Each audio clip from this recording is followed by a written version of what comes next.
I'm Arnie Eisen, the Chancellor of JTS, and I want to welcome you all to this evening's Henry and Rappaport Memorial Lecture. JTS is an institution that's committed to taking the fruits of the finest Jewish scholarship anywhere and putting that knowledge to work in the service of the Jewish community, particularly the American Jewish community. We're committed to training leadership for a new generation that knows what needs to be done now and is not stuck in the voices of the past. We're committed to generating ideas for the Jewish future the same way JTS did for much of the 20th century. And finally, we're interested in propounding visions of Torah that are alive and compelling and deep and speak to Jews in the present day. Before I introduce the panelists and the panel, let me say a few words about the Rappaport family and this lecture. The annual lecture was endowed in 1982 by Mrs. Selma Rappaport Pressman, a past president of the Women's League for Conservative Judaism and a longtime member of the JTS board, in memory of her late husband, Henry N. Rappaport. Henry Rappaport was a distinguished attorney, committed Jew, served as president of Temple Israel in White Plains, and later as president of the United Synagogue. He was an active member of the JTS board and a generous benefactor to our scholarly programs. I'm pleased to recognize the presence with us this evening of Henry Rappaport's sons, Michael Rappaport and his wife Joanne, and David Rappaport and his wife Deborah, as well as Henry Rappaport's nephew Robert Rappaport and his wife Kobe, and all the other family members, including members of the next generation of Rappaports who have joined us. And thank you. And we thank the Rappaport family for its generous support. And those of you who have opened an edition of Eitz Chaim or have opened Asim Shalom have had occasion to benefit from the generosity of the Rappaport family, and we're very pleased to acknowledge that generosity once again this evening. Let me tell you about how this panel came about. There's a book which is very important to many of us who are conservative Jews, and particularly students of conservative Judaism, called Tradition and Change, edited by Mordechai Waxman. Came out 50 years ago. There's a sense on the part of many of us that it's time, as it were, and maybe literally, for a new edition. That is, not just a reissuing of this book, but we find ourselves involved with an approach to Judaism, a path in Judaism that is vibrant and compelling. Two things have struck me as I've traveled around the country and around the continent, really, in the last 3 years since I was named Chancellor-elect of JTS. Number one, there's enormous concern among conservative Jews about the numerical decline and the aging of the conservative movement. There is concern about so-called malaise. There's worry about losing membership to reform, to orthodoxy, or to assimilation. This concern is pervasive. On the other hand, I have found tens of thousands of committed conservative Jews.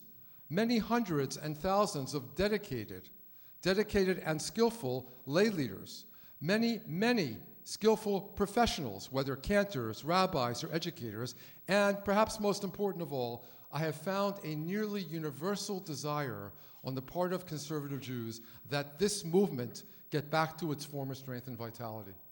The will is there. I believe, and not just I, that there are several issues we face. One of them I call structure. How are we organized? Could we be better organized? One of them is quality. How well do we do in our schools, our day schools, our congregational schools, our shuls, our camps, our publications? How well are we doing in our various organizations? And there's an issue of message. What do we stand for? And it's for that purpose that we decided at JTS, with the help of the Rappaport family, to gather some of the leading activists and thinkers in the conservative movement today, who first gathered in March for a day of study and conversation devoted to the topics of Judaism and conservative Judaism. We talked about the triad of God, Torah, and Israel. What metaphors of God speak most cogently to us? What metaphors must we not use because they don't speak to us at all, or actually turn us off? What can we take from our core texts, from our canon as it were, and how must we add to this canon in thinking about God? We talked about Torah.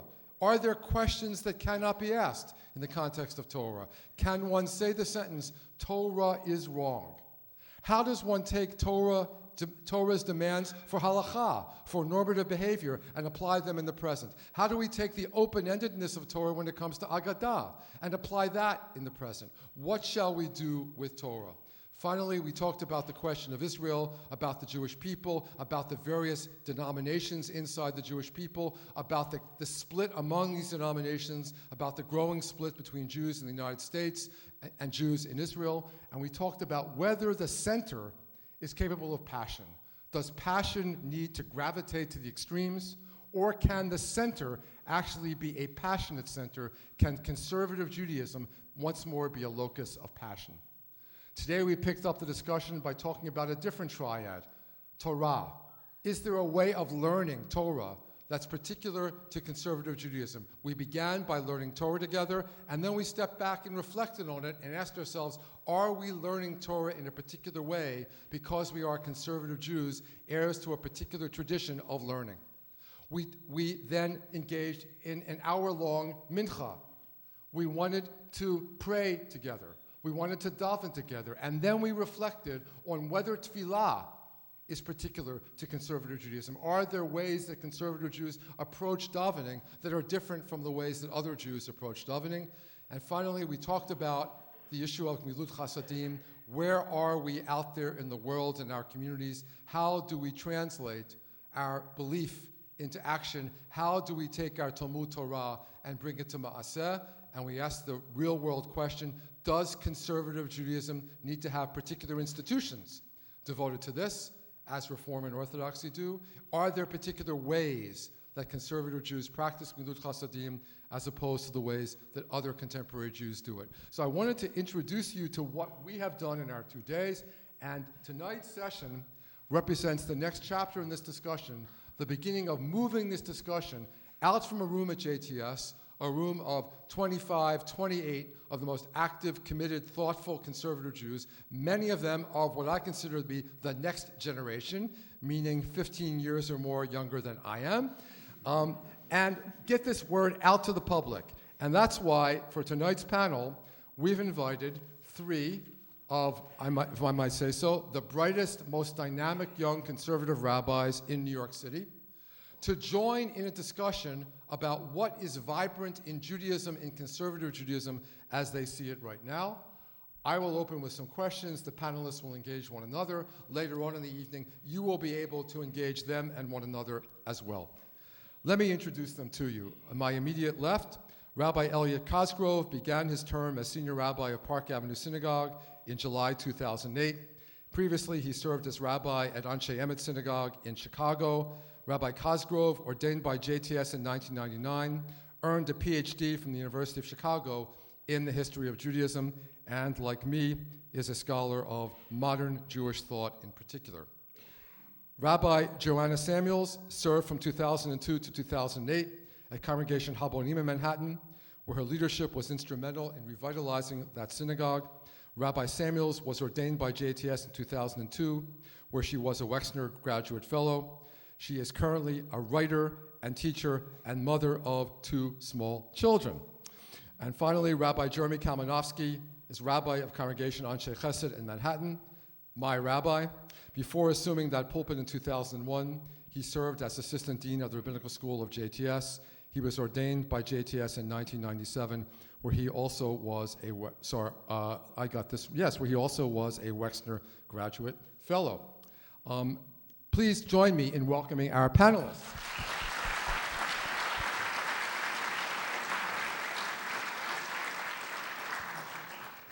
And now, having gotten that out of the way, we're going to slow down, and I'm going to turn to the panelists directly and ask them the first question of the evening, which, as you're going to see, gets right to the heart of the matter, no beating around the bush.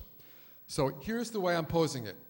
You're in an elevator, which means you have to make an elevator speech. But it's a very tall building. It's a very tall building.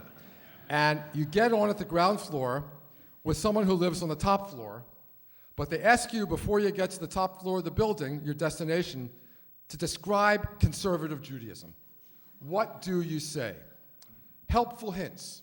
And each panelist is going to have exactly 3 minutes and no more to do the elevator speech. It's a very long elevator ride, but not too long.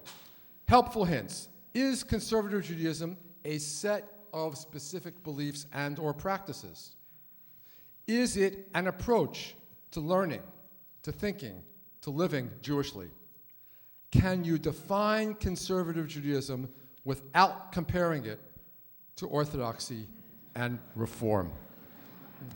We will begin, I volunteered him for this purpose, with Rabbi Elliot Cosgrove. You should know that they're actually redoing the elevators in my building right now. So it's true. I have more time than you think, Chancellor. I think when it comes to conservative Judaism, we all have less time than we think.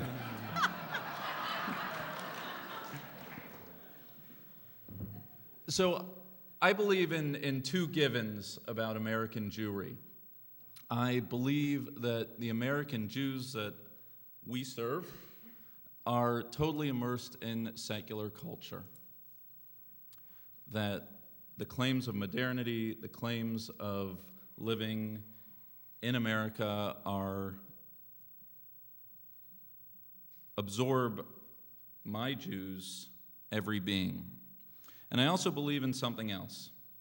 I believe that within each and every Jew, there is a pintele yid. There's a spark, a Jewish soul within that is seeking desperately access to community, access to God and ultimate questions, and seeking access to our sacred tradition. And so given those two facts, that I believe with every fiber of my being that our Jews are secular and that they are seeking a pathway back into their Judaism if it is provided, I do believe that conservative Judaism is the necessary conversation by which contemporary Jews can practice a faith that is both body, heart, and mind, that is a faith that is speaking to them as Jews, but also as citizens of the world, and that it is a faith that forces the question of how does their Judaism speak to the pressing issues of the day in the form of ethics, in the form of whatever is on the docket of the national agenda, that each and every Jew is looking for a way that their Judaism is relevant to their lives as secular contemporary Jews. And I think that conservative Judaism is precisely the conversation that avails itself most to what I believe to be the condition of American Jewry. This is your floor. You want the extra 30 seconds you have? Or I'm done. You're ceding it. Okay. Joanna. I'll take the 30 seconds. Well, I think that when I think about anything in Jewish life, the definitions that I hold are always a mix of the real and the aspirational, of what can be. And so I guess my vision of that mixture of what is and what can be vis-a-vis conservative Judaism is that conservative Judaism is the honest intersection of a Judaism of integrity and of real life. And by real life, I mean all of the complications and possibilities of the world in which we live, and also the complications and possibilities of our personal narratives, and the way that those pieces intersect with a Judaism that is challenging and mysterious and difficult. And so I guess I would define conservative Judaism, rather than as a set of practices or beliefs, I would define it as the discourse that takes place in that intersection of reality and tradition. I would say further that that discourse has to be characterized by three things. The first is honesty. Honesty about what we bring to the tradition, each one of us, who we are as people, the world in which we live, and also honesty about our tradition, all of the amazing and inspirational texts that we learn, and all of the challenging and difficult texts as well. The second way that I would characterize that intersection is with dynamism, is the sense that everything is always changing, and that the tradition speaks to that, so that the conservative Judaism of the 1950s or of the 1970s or of the 1990s is not necessarily the conservative Judaism of right now, because these two poles of real life and the lens through which we see tradition change all the time. And I guess finally I would say that I have a great belief in the resilience of our tradition, and I think that that's what conservative Judaism can bring to the table, that our texts and our traditions can handle our challenges and our tochecha, and the context in which we live with all of its complications. And that's what, to me, that's the reverence of conservative Judaism, that we're not afraid of the tradition, that we really want to engage it in reality, and know that by doing it, we're revering it, and that not only will it survive, but actually will help it to live. I get some of her time too, right? Take it. I get lots of time. You guys were very pithy, and so I'll be rabbinic. So be long-winded. So I'm gonna begin by saying that conservative Judaism is above all, it is a religion. Judaism is nothing. It is simply nothing without a practice that does two things. Maimonides said that all religion has to, or Judaism has to, provide tikkun hanefesh v'tikkun haguf. He writes in the Guide for the Perplexed that you need these two paths. You need to fix the soul and fix the body, and by the body he means fix the world. You need to inculcate deep thoughts, you need to inculcate deep spirit, and you need to make the world run right. You need to see to it that the realm of the body, being healthy, feeding each other, being wealthy enough to survive, is provided for by our society. We have seen in generations upon generations, millions of people over thousands of years, that Jews have had their hearts and minds refined thanks to the practices of this religion. It has made them better people. It has made the world a better world. If we do not do tikkun hanefesh and tikkun haguf, I am simply not interested. That's religion. Conservative Judaism is the faithful and sane version of that religion. Is it a way of thought? Is it a way of practice? It's a way of life that includes thinking, that includes studying, that includes practicing. Religion is a way of life. And this is a path that I take to be faithful and sane. What's faithful? Faithful means that you have trust that this path, followed by millions of people over thousands of years, brings holiness. These deeds, these communally practiced deeds, we do them together, and they govern how we worship, how we eat and how we feed other people, how we work and how we rest, how we love, how we buy and sell and borrow. These deeds, I trust, because I am a faithful Jew, will sanctify me and make me a better person and make the world a better world. And it's sane. With all respect to other paths, sanity requires that even when you're faithful and even when you accept the tradition as it has been brought down to you, that you have to be self-critical enough to recognize your shortcomings. If you're not self-critical enough to recognize your own imperfections and your own weaknesses, you're immature and dishonest. To be a conservative Jew is to be faithful enough to recognize that your practice is wise and holy, and sane enough to see that it is imperfect and can still be further sanctified. Now, can I define this without reference to orthodoxy and reform? I can, and I choose not to.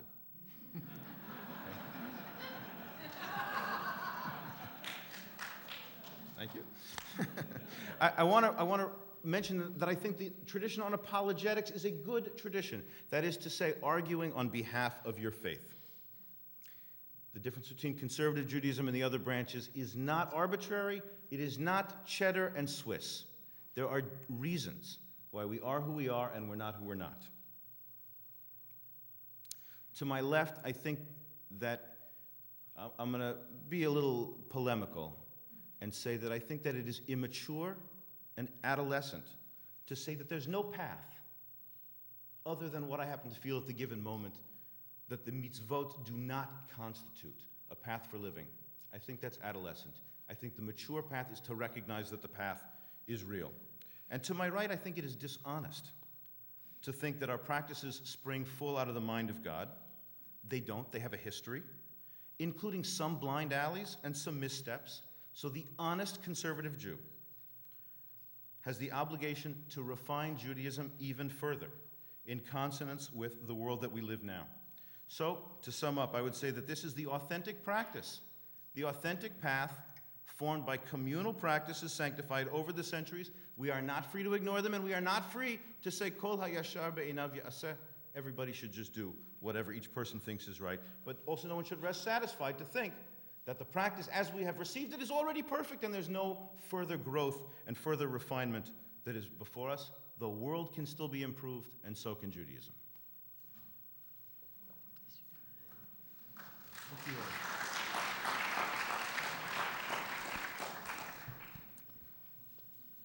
A couple of months ago, I had the pleasure on this very stage of interviewing Michael Fishbane, who is just the author of what I consider to be a brilliant book of Jewish theology and a book of conservative Jewish theology. And Fishbane makes the point that Judaism, in his view, is essentially what he called hermeneutic. That is, we take off from a particular way of reading texts, and out of that particular way of reading texts, all else flows. That way of reading texts leads into a certain way of living. And in our discussions, we've spent a lot of time on this question of how we read texts as conservative Jews and what those unique characteristics are. So let me turn to you and ask you this question. Is Fishbane right about this? Is there something distinctive in the conservative Jewish approach to sacred text? Can we put our fingers on some of what that distinctiveness is? And let me ask you a question that we asked ourselves. Are there texts that we as contemporary honest Jews simply cannot use?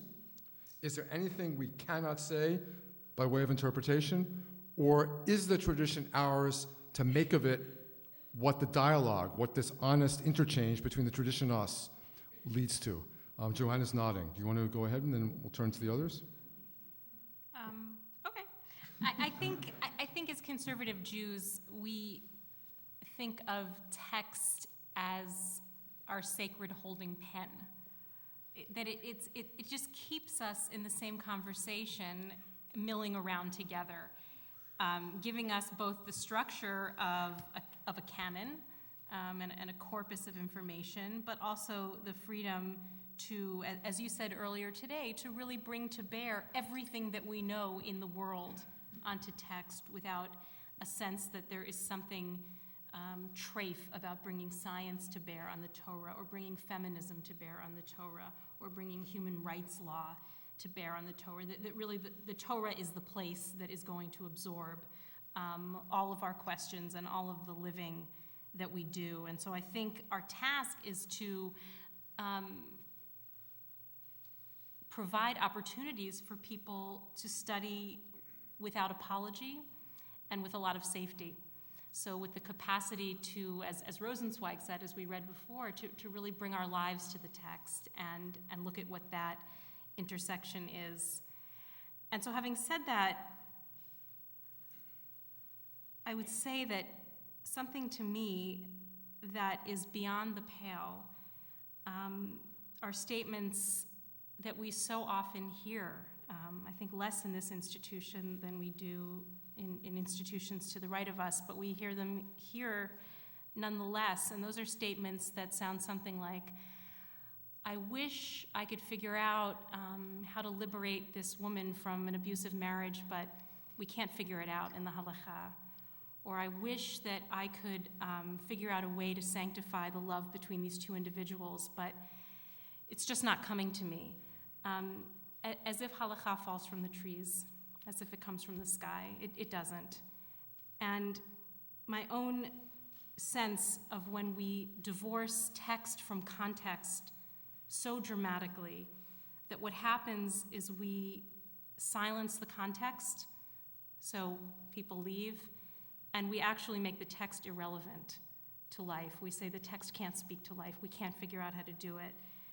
And so my hope, and again, I want to speak in my own beliefs and also my aspirations, are that we don't allow ourselves to be so shy and even at times cowardly in front of the Torah, that it's a tool of dignity and of engagement for people who come before it.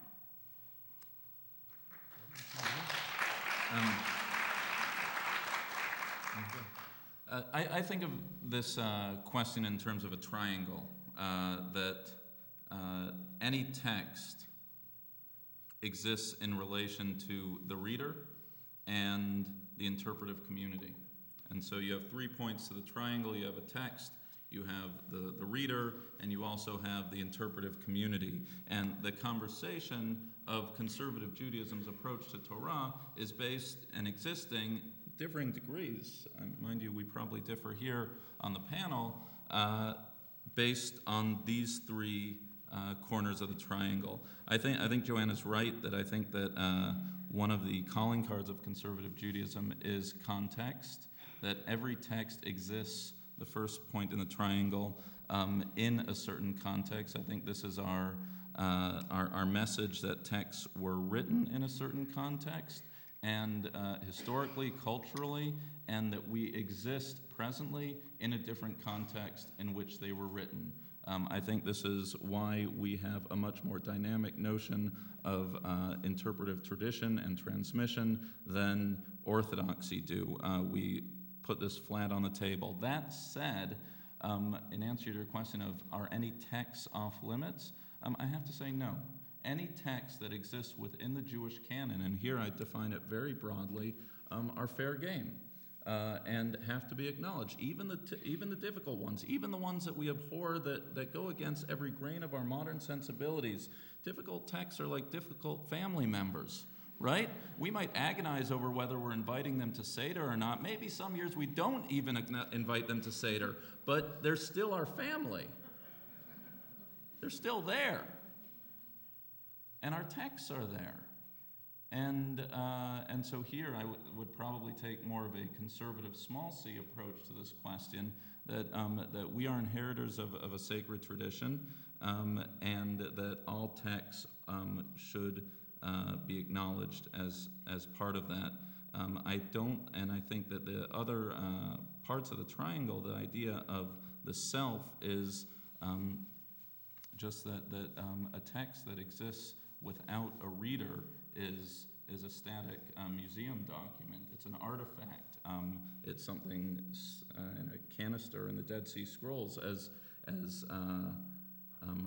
But we acknowledge that every text is read and engaged with, and this is just strikes me as obvious. And the third, though, is that as Jews, and certainly as conservative Jews, we don't read the text alone. That know that an authentic reading of a Jewish text occurs in the context of a much bigger interpretive tradition. And so the idea that I can simply pick up the Torah and say, well, I believe this, well, I have the text and I have my own sensibility, but that's not enough. That's not enough for me. And when I say interpretive community, I don't merely mean the interpretive community of we in this room taking out the Torah and reading it. I mean the interpretive community of thousands of years of tradition, which collectively, and then we can get into a debate of at what point does my own sensibility veto that interpretive tradition, but I do not make decisions or read a text outside of the context of the third part of the triangle, the interpretive community. Sure, do you want to say something about this one? Or? No, I'd like to. Please. Can I? Please. Okay, good. I'd like to agree that no text is outside of the, is off the table, but I want to do it in a different way than Elliot Cosgrove just did. There is nothing that you will ever do, and there is no reading that you will ever do that is more audacious than Adonai, Adonai, El Rachum Vechanun, Erech Hapayim, B'Rav Chesed Ve'emet, Notzer Chesed La'alafim, Nosei Avon V'Fesha V'Chata V'Nakeh, period. Okay, the Torah, when God speaks to Moshe, the Torah asserts that God will definitely punish. And Jewish tradition has instead inserted an extraneous period that makes the text say, God will always cleanse. Right? The sages, or whoever executed that little piece of midrash, behaved as though what was actually before you as a recipient of Torah is the imperative to read in a life-affirming way. Right? Is it possible that God gives you a Torah and wants to see what you are going to do with it? Is it possible that God gives you a Torah not because it is primarily to communicate its doctrines, but that it is raw material, and God wants to see how you're going to squeeze life out of this Torah? I think that is, generally speaking, the sage's view of Revelation. There's a great midrash that imagines a king giving two servants a ball of flax and some wheat berries, and the foolish servant zealously guards the wheat berries and the flax, and the clever servant bakes a cake and covers it with a cloth. What are you going to do with the raw material that God has given you? So I think that all of the Torah belongs in our discussion to see what it is that we make of it. I think that honesty says that sometimes we engage those difficult relatives confrontationally, right? I think that is what the sages did when they put that extraneous period after Vinakeh. They said, I have to read this against its own grain. So I think that we need to do that as conservative Jews. I think that conservative Jewish learning always has to be both halachic and agadic, has to ask what is life lived and life reflected upon. That's what halacha and agada is. I think that conservative Jewish reading has to understand that sometimes we're going to read in destructive ways. And you know, there are plenty of erudite kahanists out there. Spinoza said every heretic has his proof text. That's true. Every heretic has a proof text. And there are plenty of erudite kahanists who can cite violent and hateful sources. So a conservative Jewish reading has to ask, not what does the text obviously mean, but what might the text mean? What might the text mean? What life can I squeeze out of it? And what death do I need to be wary of that's hiding in the text? I think the biggest challenge for conservative Jewish reading, I think we must be historical. If we were not historical, contextual, seeing where the text come from, we wouldn't be conservative Jews. But that presents us a great challenge because we need to be able to say as we study and as we read that our sacred texts are not simply the product of an endless series of contingent events, contingent historical circumstances. They have to bring us into contact with eternity. So I want the conservative Jewish question when studying a text. How can I, finite human being, born one day, will die another day, who lives in a given society and not another society? How do I find the authors of this text, who like me live in one time and not another time, confronting eternity? And how do I confront eternity as I study these texts? Okay, so Jeremy, you give me the natural segue to the next topic, the next part of the triad, who is God. So let me ask the question this way. There is a survey that came out about a month ago that's gotten a lot of play, justifiably, by Steve Cohen and Larry Hoffman. It compares levels of interest in spirituality and belief in God among Jews and Christians, among different kinds of Jews and different generations of Jews. It uncovers remarkably and perhaps alarmingly low levels of interest in spirituality or belief in God among Jews, and except for Orthodox Jews, these levels are astonishingly low. They are low among conservative Jews. Now, I don't want to get into the rights and wrongs of the study. Some people think the questions skew the data. I don't want to get into this. And let's not talk sociology here. But let's talk as you yourselves, as conservative Jews and as rabbis of conservative Jews. How do we talk about God to contemporary American Jews, particularly younger American Jews? Are there things that we must say about God right now? Are there things that we must not say about God right now? Does a conservative Jew need to speak about God in a certain kind of way or believe in a certain way about God? How are we going to address the need, the tremendous need, the heartfelt need for transcendence, for eternity, for spirituality? Shall I go? Anyone, please. Well, I want to say two things about that survey, which is very instructive. First of all, the authors posit that one of the big problems for Jews as opposed to Christians is that Jews tend to lack the vocabulary, that they may not necessarily relate to God or feel a sacred presence, but they tend to lack the vocabulary to discuss it. I think that conforms to my experience of the American Jewish community. Also, here's the good news. In the Christian communities, the reported degree of belief in God declines with age getting younger, and in Judaism, it rises. Our younger people are more likely to affirm a belief in God than our older people. So, let's hear it for youth. You'll soon lose this prejudice as you go along. Well, I'm a religious guy, and I'm a faithful person, and I'm a believer. What does that mean? I think that human life, I think that all life, is fundamentally theotropic. It moves towards the divine. To be a little Kabbalistic, it's theomorphic. It's shaped like the divine. It's theotropic. It moves towards the divine. I think that God is the heart of reality, a sacred presence at the very heart of all that exists.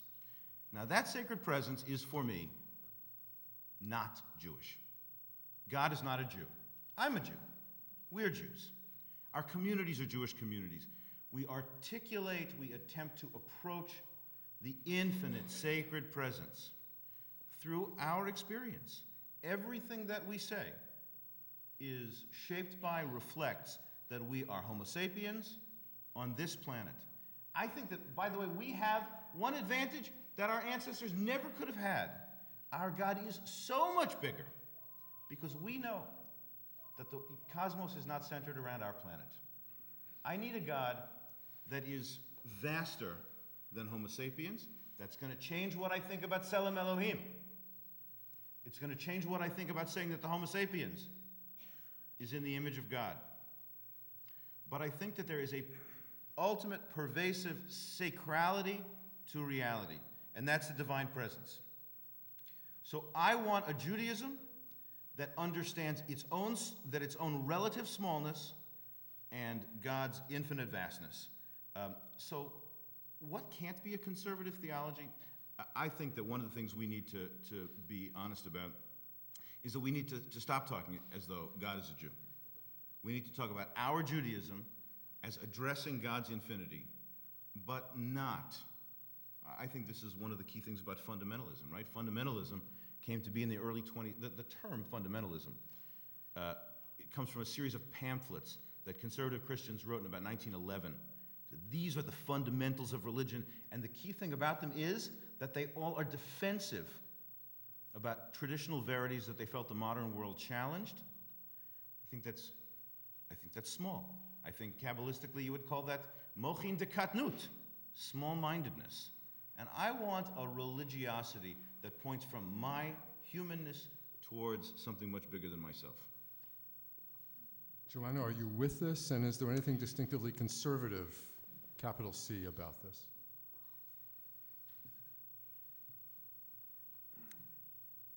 I agree with Jeremy that that God is not Jewish, and I think that when you say that, what do you mean? I think what I mean is that God is bigger than that. and that's okay. And not only is that okay, but that's actually critical to my understanding of what God wants from us on this earth, which is to really be engaged in the vastness of this earth and of this life. So that feels like something that I would hesitate to say if I were at YU. I mean, I don't know. I don't. Maybe it would be fine to say that there, but I would feel. You wouldn't be there. I wouldn't be there, and I wouldn't be speaking there actually. But A minor difference, yes. 1 point for conservative Judaism. So I love what Jeremy said, and it makes me realize that just as what came out of the survey, the Cohen-Hoffman survey, about people, I think what they said is belief in God is a function of participating in a language community where God talk is normative. Right, I'll say that again. So belief in God is a function of participating in a language community where God talk is normative. And so I think when you speak about God as a sacred presence at the center of all being, I realize that that's an opening of a conversation. And it's a conversation that should inspire us actually not just to speech act, but to ask the question of whether not only is there a conservative way of speaking about God, but is there a conservative way of acting to help us know that we're in God's presence? I'll stop there. You're not going to answer the question.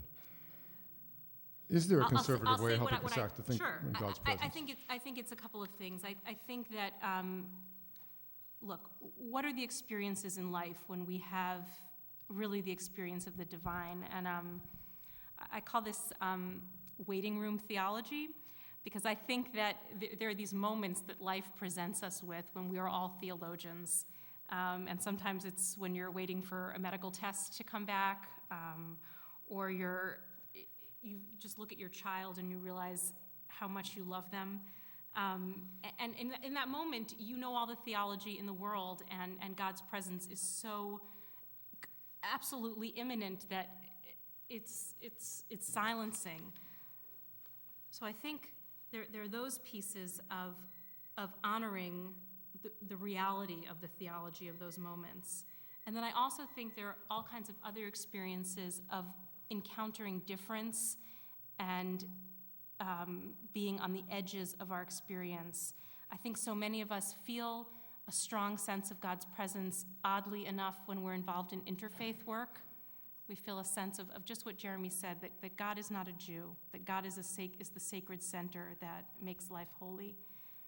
I think experiences that I've had in social action and social justice and being in the developing world, I think those experiences that bring us to the edge of consciousness give us theology, and that I want to listen to those voices. Elliot, I have a hard one for you. Following up on this, so do I get a? I was going to ask you about this. Okay. Yeah, but here you can say what you want, but here's what I hope you'll do. Your first name is Chancellor. Your first name is Rabbi. So I learned my lesson about panel discussions from Isaac Bashevis Singer, who came to Columbia University when I was teaching there. And he said, ask me any question you want. If I don't like your question, I'll answer a different one. So I like that approach. So Elliot, what has not been said so far is, if we're saying that God is not a Jewish God, are we saying there is no special relationship between God and the Jewish people, or God and the Torah? What are we saying about the relationship between Torah and God, or the Jewish people and God?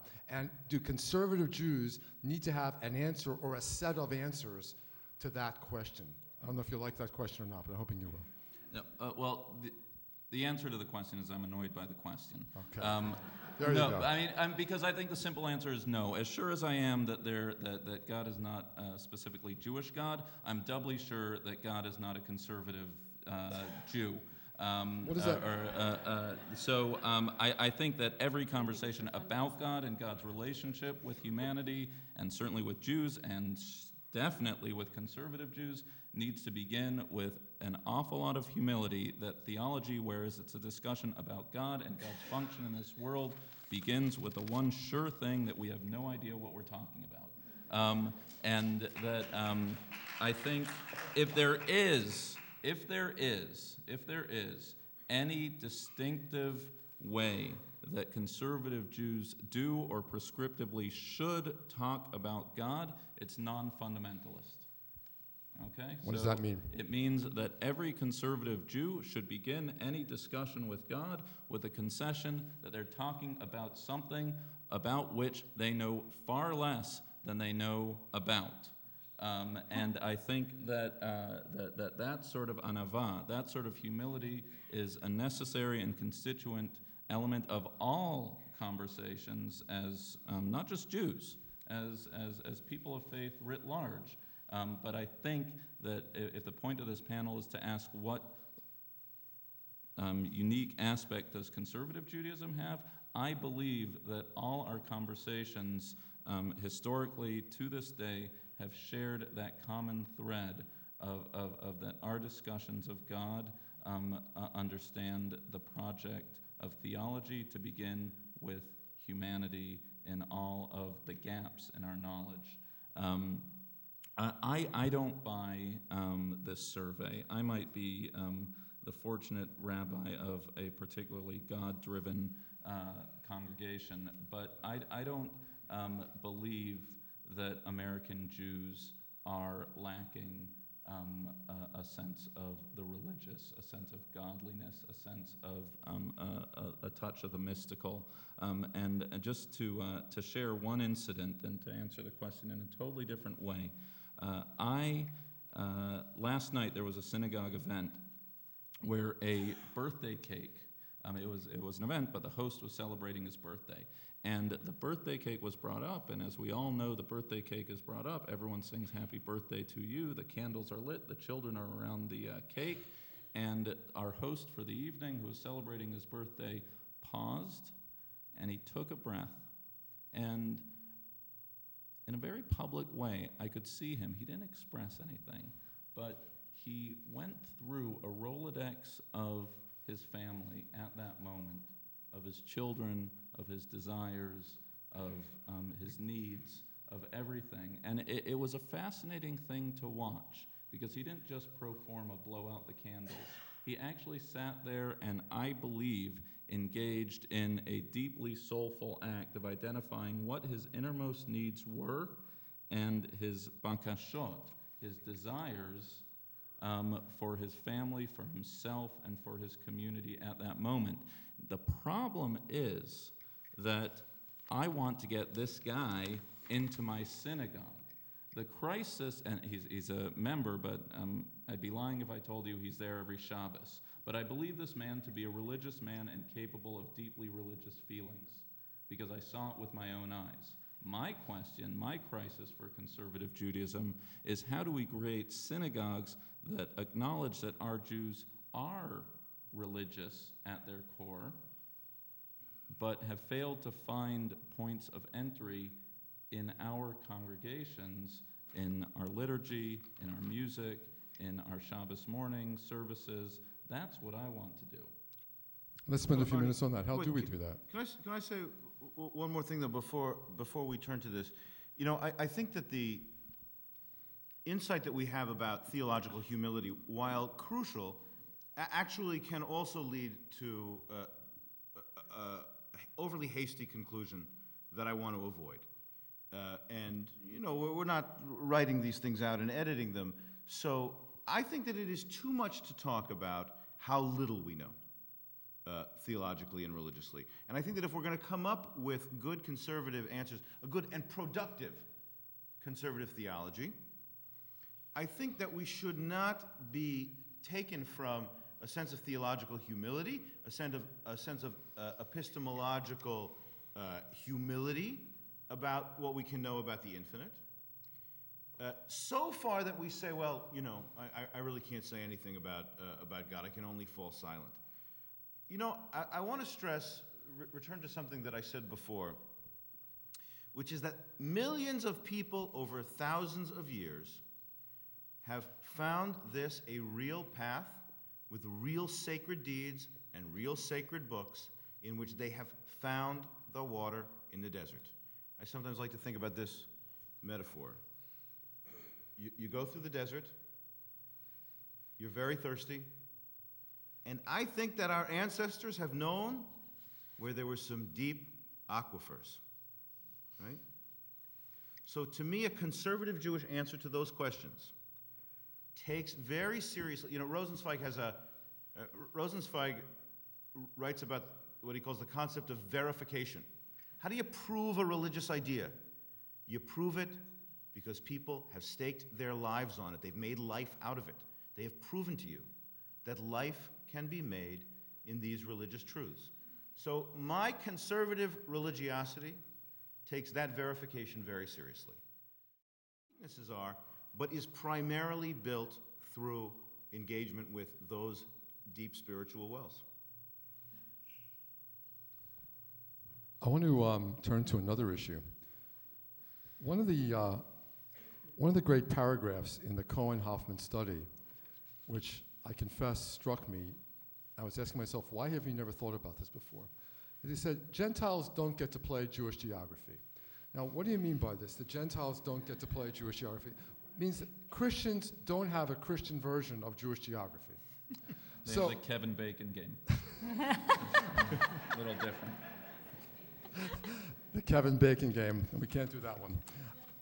So, when Jews play Jewish geography, of course there is the satisfaction of knowing that you're, I don't know, 1 degree of separation from someone else, or that you discover family members you never knew about, or that we really are this tiny people and there are only about 10 of us, 10 families, and we're all related to one another. But there's also, what I'm trying to push here is, what is the spiritual significance in this Jewish people thing that we so delight in? And how does this spiritual significance of the Jewish people thing relate to what it is we should do in the world? There are things we should do in the world as human beings, with other human beings. There are things we should do in the world as Jews with other Jews. Maybe there are even things we should do in the world as conservative Jews with other conservative Jews. But how does this Jewish people thing, if you agree with me that it's really important, it's not just a game and a pleasure of knowing somebody, but there's something deeply serious about it. How does this people Israel, state of Israel, how does all this connect to the Maaseh, with what we are supposed to be doing as Jews in the world? Ambivalently. Ambivalently. I knew that. Because I'll tell you why. Because first of all, you didn't ask the chosen people question, but it's hovering beneath here. Hovering beneath. Hovering beneath. You did ask, if there's not a Jewish God, then what is the special relationship with Am Yisrael? And for this I want to answer, we are chosen people only insofar as we choose to keep faith with our people's experience. Our people has had, Yehuda Halevi, Rambam in the Middle Ages thinks that Judaism is significant because it's got the real philosophical truth. Yehuda Halevi thinks it's significant because we've had real historical experiences of building sacred communities. We had a real historical experience of revelation. So this far I want to go with Yehuda Halevi and say that God has a special relationship with the Jewish people because real things have been built and real things have happened, and we are chosen insofar as we are blessed to be born into, or in some cases to have chosen to join up with, a people who has lived through history in these very, very, very profound ways. Ambivalently, because sometimes we say those things in ways that sound awfully like racism. Some of the very best Jewish thinkers, Jonathan Slater and I were talking about this earlier today, some of the very best Jewish thinkers just hated Gentiles. They hated them. And I think that a modern person has to recognize that Jewish communal intensity, Jewish communal insiderhood is precious, and whenever you create insiderhood, you also create outsiderhood, and you also create exclusion. So you gotta be a little bit wary of loving the Jews so much that you come to hate the Gentiles. That's not a hypothetical risk. Now, on the other hand, what did humanity ever do for the Rwandans? Nothing.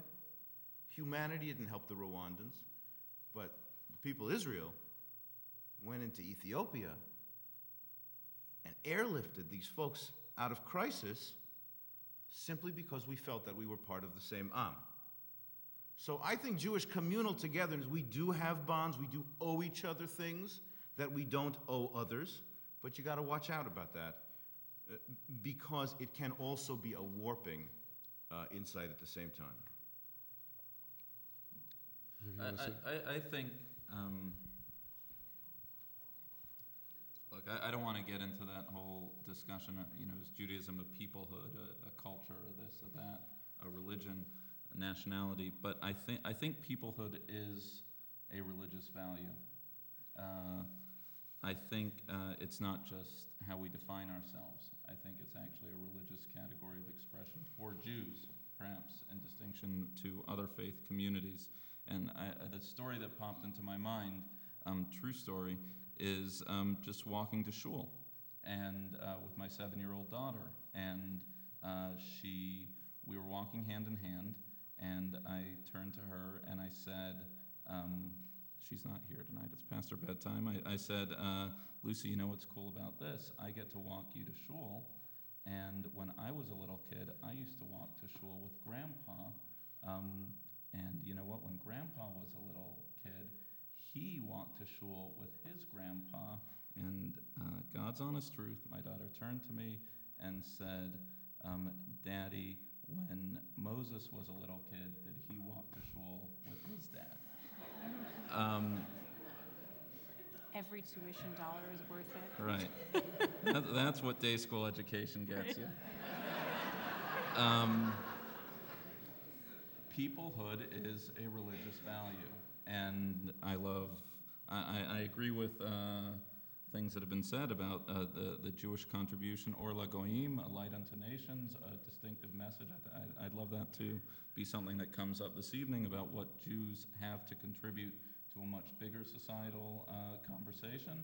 I think that conservative Jews have perhaps some distinctive aspects that they like to be in conversation about, but I think that the notion of being connected both horizontally across to Israel, to Jewish communities around the world, and to Jewish communities in the past, and please God into the future, critically important to teach as Jewish educators.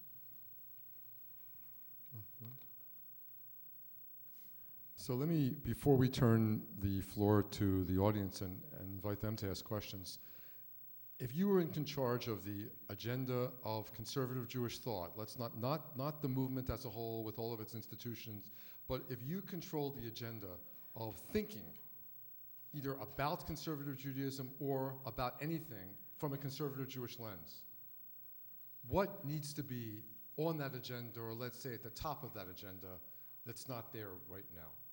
What do we need to spend time thinking about? And I assume not just thinking about, but doing something about.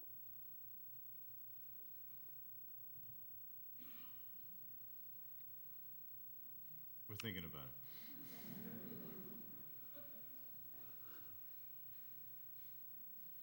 Well, I guess I'll go. I think that this kind of post-modern, faithful, critical Judaism that we're espousing, I think we have to think about why it is better in theory than in practice. Why it is that I'm very convinced, I'm very persuaded of the power of this religious orientation. And I also know that it is not at this particular moment energizing communities. Why we've got, as you said, in your travels through the American Jewish countryside, people feeling anxiety about this question. I would like to see us make the vigorous polemical case for why you need those two poles of being faithful and critical. And we're not talking, I guess, about message or PR, but I would like to hear the conservative Jewish voice say to those who choose not to be egalitarian that they have to answer for that decision. I would like to see us put the non-egalitarian modern Orthodox on the defensive, because I think that that is a excellent claim in our behalf. I would like to see us think about building synagogues that deepen the worship experience. I don't think we really have anything except the promise that when you come to our synagogues, you'll have a good experience, because people are not prima facie committed to davening. It's only because we do it well that people continue to choose to do it. So I think we got to figure out how to do it better. Those are two things that are high on my mind. I was just in a meeting where we were talking about something called a BHAG, a big, hairy, audacious goal, which apparently comes from some management consultant. So perhaps some of you are familiar with this, but I would say if I had one of those, it would be to just accept the fact right now that as rabbis, and I have some distance from this now because it's been almost a year since I've been the rabbi of a synagogue. When we sense that people are yearning spiritually and that they want connection, and we bring them into a very narrow set of experiences in order to live that out. And I said this earlier, we say, oh, people want spirituality, so let's come up with a different tune for Adon Olam. Or people want connection, so are you free Tuesday night for my Talmud class? And it's great that for some people that's working. And there are a lot of great tunes for Adon Olam that I feel deeply, deeply, enhance my own spiritual sense. But I am also, and was acutely aware as a congregational rabbi, that there was just a whole lot of other stuff going on that was not going on in those narrow confines of the synagogue. And so what I would say is my big, hairy, audacious goal for conservative Judaism is we get people out into the world doing acts of direct service and helping to heal the world, and doing it in the context of the best kind of conservative practice and the best kind of conservative reflection on the texts that animate our lives and that speak to the need to heal the world. And I think out in those countrysides and in those inner cities and in all of those places where we gather together to do something that is about something bigger than ourselves, then we'll have the experience that, Avraham had. He leaves about the famine, and he looks at Sarah and he says, like, oh, now I see how beautiful you are, right? Like, it took leaving to see that. I think if we get out of some of this institutional malaise and some of this kind of navel-gazing, self-focused, kind of picking up the pieces sort of mentality, and say, let's get out into the world and do some work and bring our Jewish souls with us and our Jewish practice and our Siddur and our Talesim, and let's put them on as we're building houses and feeding people and working for justice, then I think what we will come back into our institutions with is something really invigorated.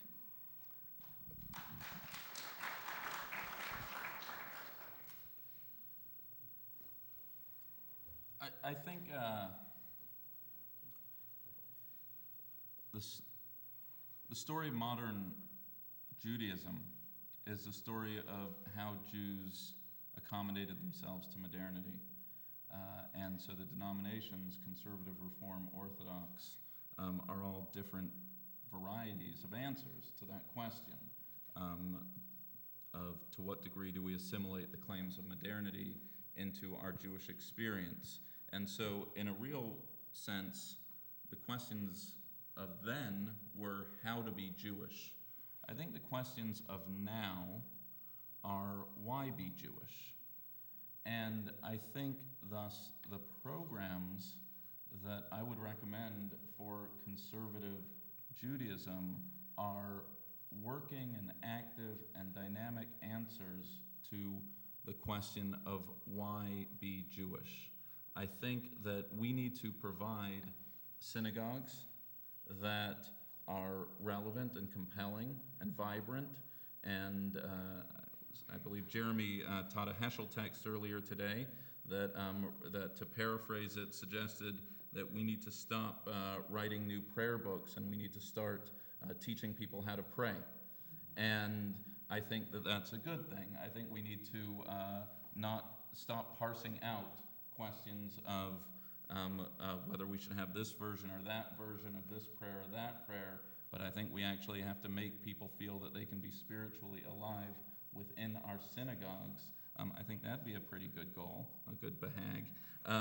I think that... Did you know that expression No, before? but... It's a takeaway. I learned big words from Jeremy and acronyms from you. I got more where that came from. I also think, and I'll give you one more, I think a working answer to this question of relevance is the field of ethics. I've had the good fortune of speaking to some people here about this topic.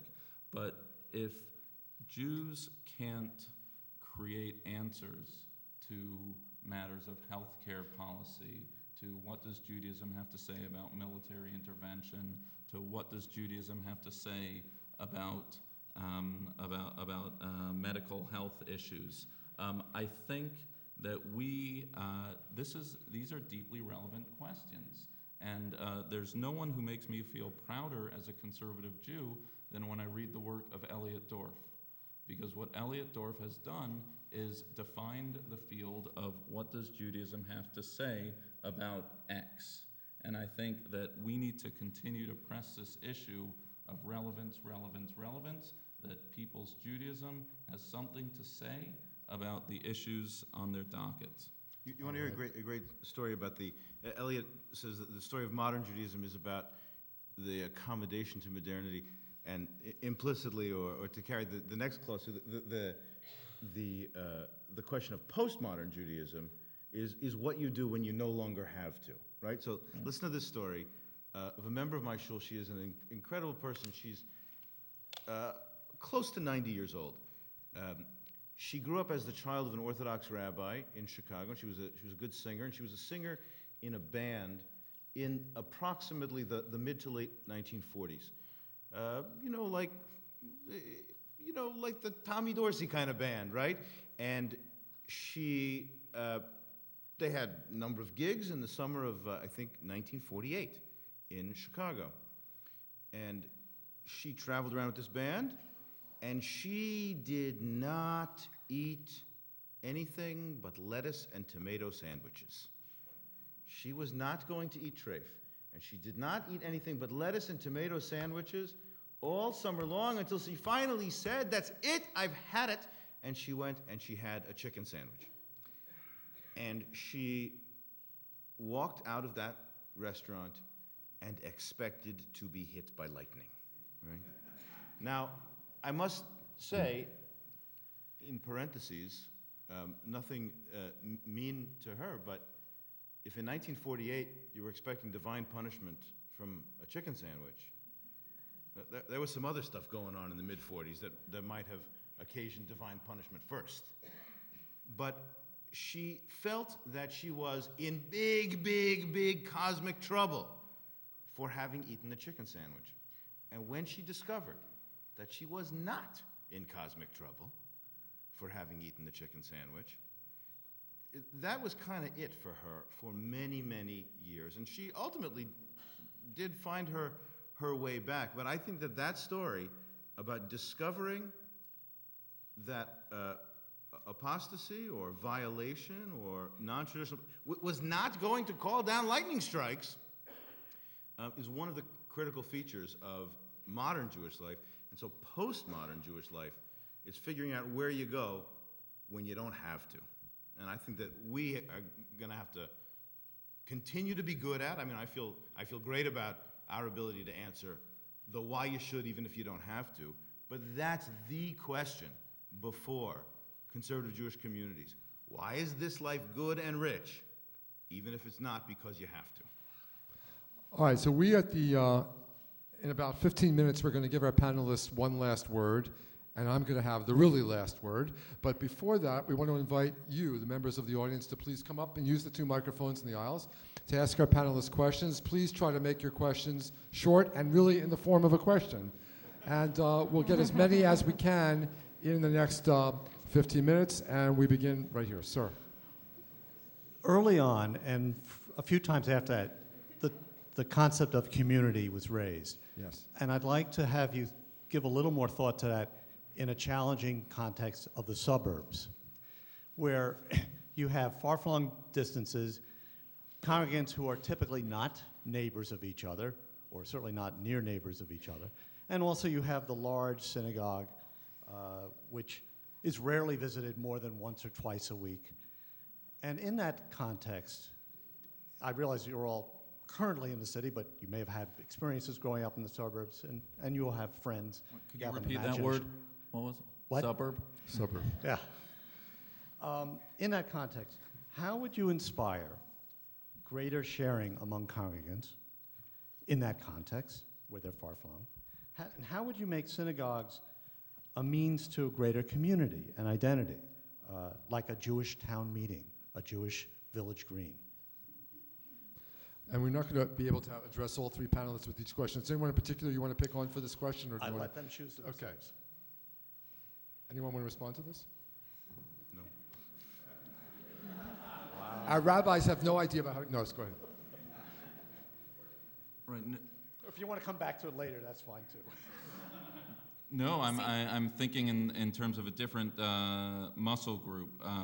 The suburban muscle group. Yeah. No. That, as opposed to a theoretician on conservative Judaism, you're asking an organizational, institutional question about what makes for vibrant suburban congregational life, and I would say, as just a knee-jerk reaction, that much of what we've discussed here in terms of creating vibrant centers of Jewish prayer, of Jewish learning, of the belief that Judaism is of relevance and able to create opportunities cross-generationally for Masim Tovim, of acts of chesed and otherwise, I think, is that a good place to start, or does that seem pie in the sky-ish? It's only partial. I think the special challenge of the suburbs is that, and you've seen some of these from friends and so forth, is that a synagogue, if it really works, is what is almost somewhat secular. It's the community center, if it's going to work. And you should never lose the theological raison d'etre. But if you don't address the social needs of people as well, are they going to really spend most of their time thinking about the next soccer game? Absolutely. Yeah. But once or twice a week ain't bad. But Yeah. I would say, I see Gordon Tucker and Howie Stecker and a number of other, I just don't have that experience that you guys have of being rabbis in suburban communities. So I wouldn't really say, but I would say that it is a blessing of living in a tight-knit neighborhood. It is one of the great, I see Francine Rawson also, another rabbi in a suburban community, but it is a blessing of living on the Upper West Side that we do have that tight-knit community. Yes. Hi, I'm David Weltman, List College, rising sophomore. I was just wondering if the conservative movement today considers itself a halachic movement, yet the majority of conservative Jews that identify themselves as conservative simply identify themselves as such because they belong to a conservative